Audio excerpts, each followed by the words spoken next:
Hey guys, so this is gonna be my very first video tutorial about REE board exam problems.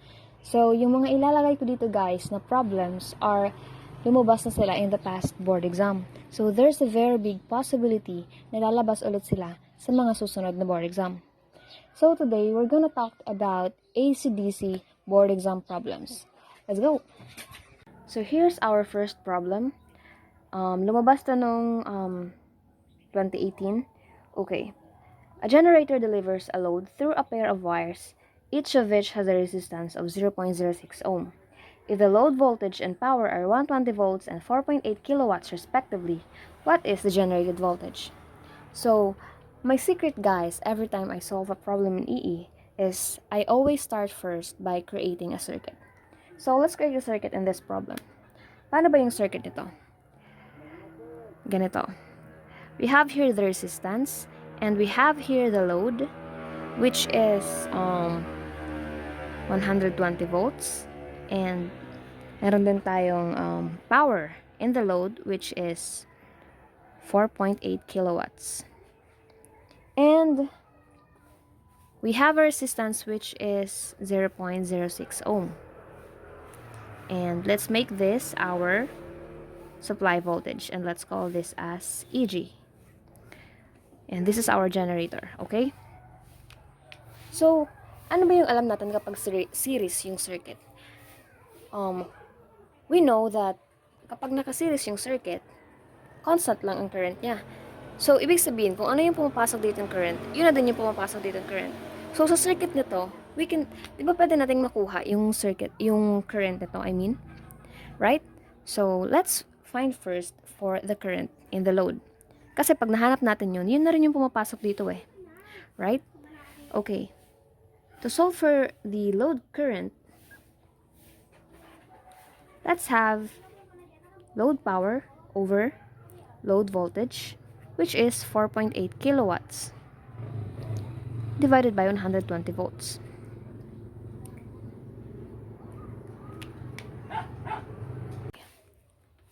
Let's have 4.8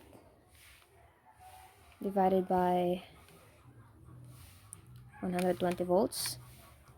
We have 40 ampere.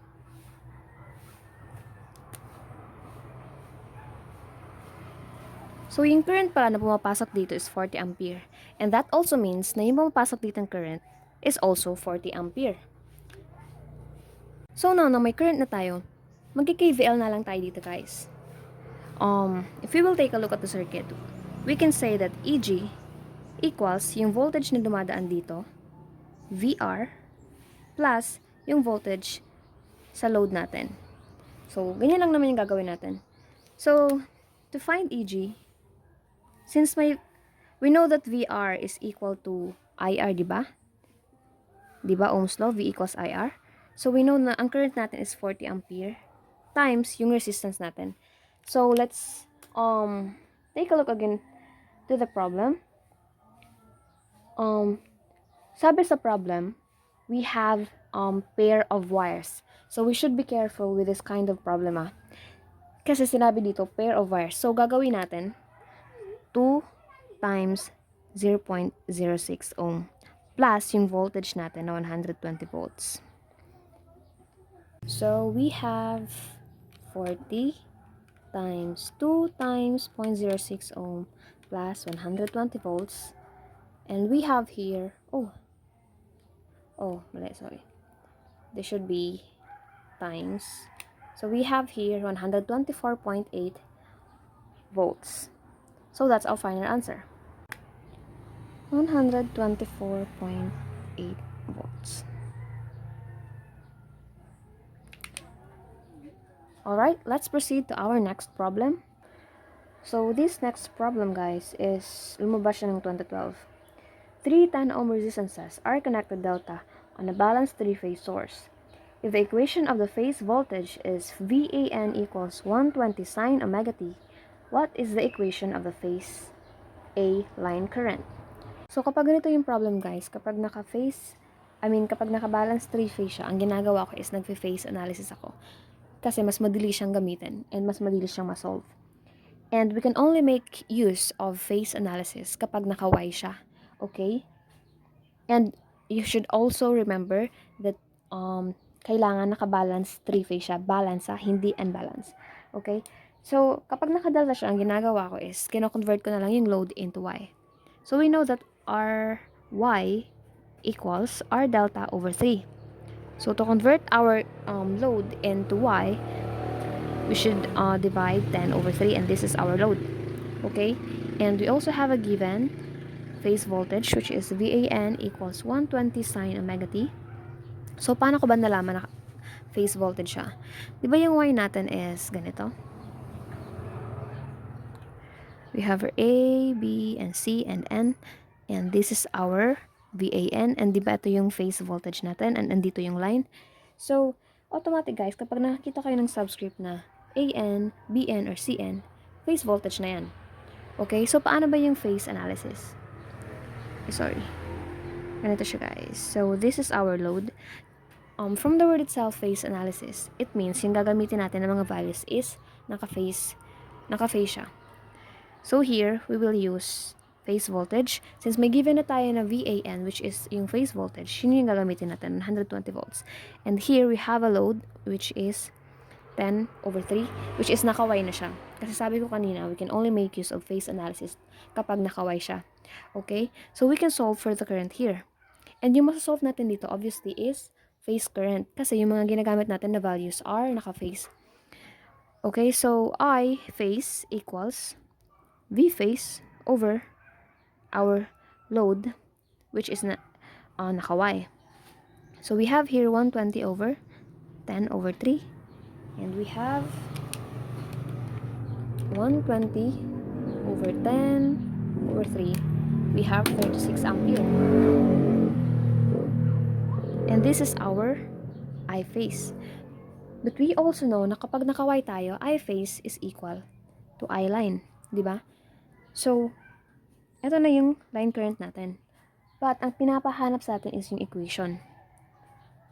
So, since siya lang naman, yung letter A lang naman, yung may 36 sa choices, so, that will be our answer. 36 sine WT. So, there will be cases, guys, na may makikita kayo sa choices na lahat siya naka-36. Tapos, yung pagkakaiba na lang nila is yung kadugtong. Minsan, yung iba may plus na angle. Yung iba nakaganito lang, cos walang angle. So, ang tinatandaan ko lang dyan, guys, is kapag cos to sine, magpa-plus ako ng 90. Kapag sine to cos, magma-minus ako ng 90. Okay? So, ang instantaneous equation natin is palaging naka-sine, right? So, yung na-solve natin kanina is 36. So, ibig sabihin, yung answer natin dapat is 36 sine omega t. Pero kung wala kayong makitang 36 omega t sa choices, ibig sabihin baka naka-cos yung answer na dapat yung hanapin. And to convert this, ito lang yung tatandaan natin. Kapag sine to cos, magma-minus 90 ka lang. So, this will be cos omega t minus 90. So, this will be our answer kung wala namang ganito. Since ito na yung ito na yung nasa choices, so ito na yung answer natin. Okay? Okay, let's proceed to our next problem. Find the insulation resistance of 1 kilometer cable having a conductor diameter of 1.5 cm, insulation thickness of 1.5 cm, and insulation resistivity of 2,860 times 10 raised to 9 ohms. So, kapag ganito yung problem, guys, kapag may nakita kayong cable, and resistance yung pinapahanap or may involved na resistivity, resistance, diameter, length, automatic yung gagamitin natin na equation is R equals rho over 2 pi length times ln R outside over R inside. Okay, so we have here our cable. This is our insulation and this is our conductor. And sabi sa problem, yung diameter ng conductor natin is 1.5 cm. Since ito yung diameter natin, so this half here is our R inside, which is, we can say that this is 1.5 over 2, right? Since ito yung diameter natin. And our R outside will be equal to R inside plus itong thickness. And sabi sa problem, yung insulation thickness natin is 1.5. So, yung R outside natin will be equal to 1.5 plus 2 plus yung thickness natin which is 1.5. So, we have here 1.5 over 2 plus 1.5. We have here 2.25 centimeter. Lipat natin sa meter para mas madali pag-solve. So, we have 0.0225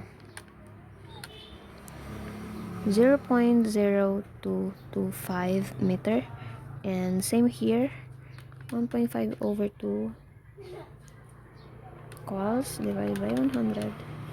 So, we have here 7.5 times 10 raised to negative 3 meter.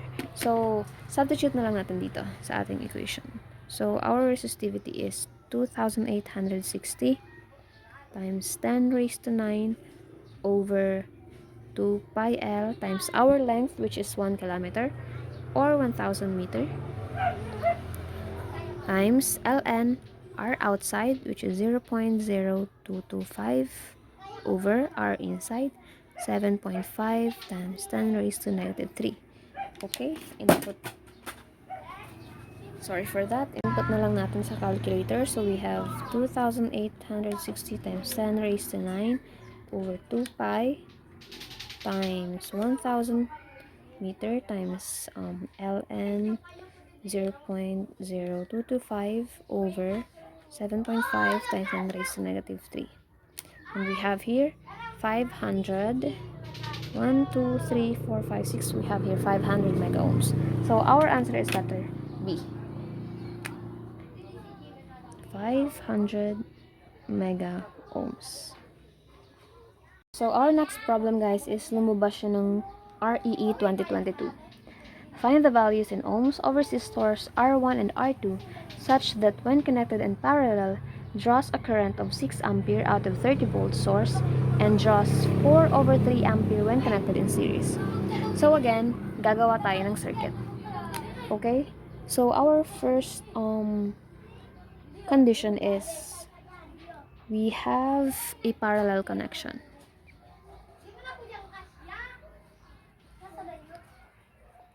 So we have a 30 volt source. And this is our R1 and this is our R2. And nagdodraw siya ng current na 6 ampere. And our second condition is nakaseries. We have 30 volts. This is our R1 and this is our R2. And nagdodraw siya ng 4/3 ampere. Okay. So here, so dito, gawa tayo ng equation, guys. Diba we have an equation, VIR, yung Ohm's law. So dito, we have 30 volts equals total I, which is yung 6 ampere, times yung total resistance natin. So, paano ba natin to i-solve? Diba to solve for the total resistance, we have 1 over R1 plus 1 over R2. Right? So, this is our equation 1. Dito naman sa pangalawa, again, V equals IR. So, we have 30 volts equals, yung total I natin is yung 4/3 ampere. Times, yung total I natin is yung R1 plus R2. And, this will be our equation 2, but let's make some simplification. Okay, so, lipat natin yung 4/3 sa kabila. We have here 30 volts divided by 4 over 3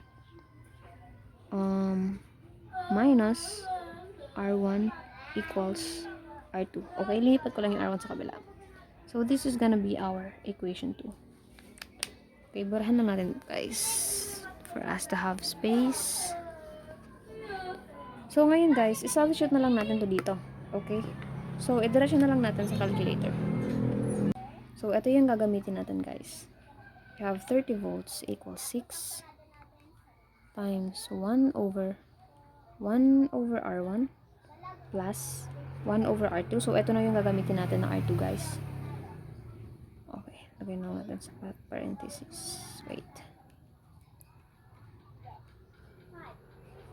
sorry.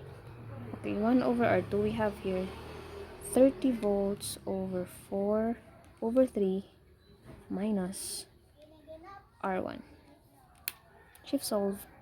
So we have here 7.5 ohms.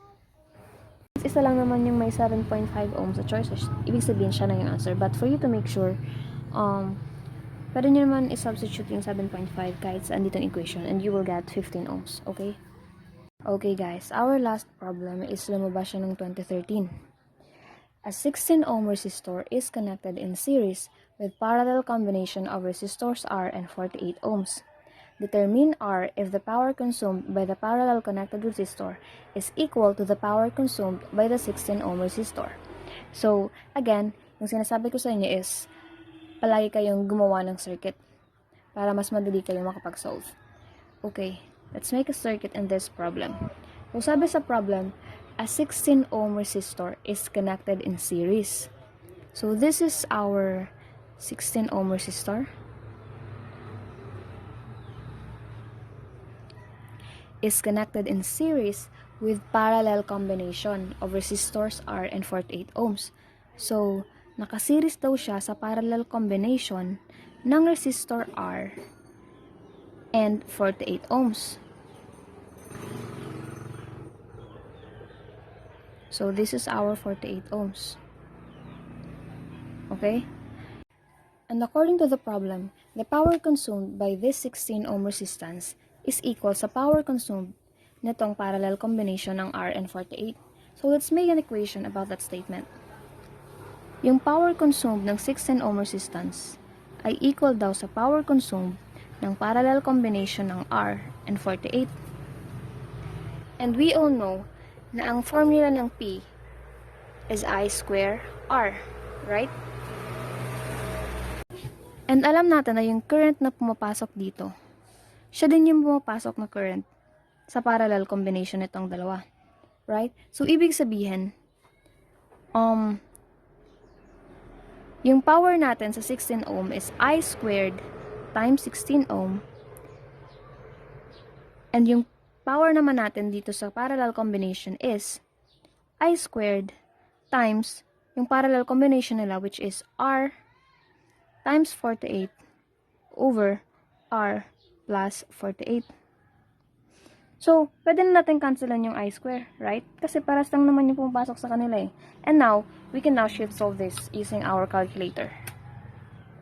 So, we have 16 equals x plus times 48 over x plus 48. Shift solve. We have here 24 ohms. So, yung R pala natin is 24 ohms. Yung tatandaan nyo lang sa ganitong problem is, kapag mga ganito yung problem, kapag may hahanapin na R, always look for their common. Okay? And maghahanap kayo kung alin yung equal nila. Like this. Diba yung equal sa kanila is yung power. And then after that, hahanapin nyo kung ano yung common sa kanila para makapag-cancel kayo. Okay? So, our final answer is 24 ohms. Alright?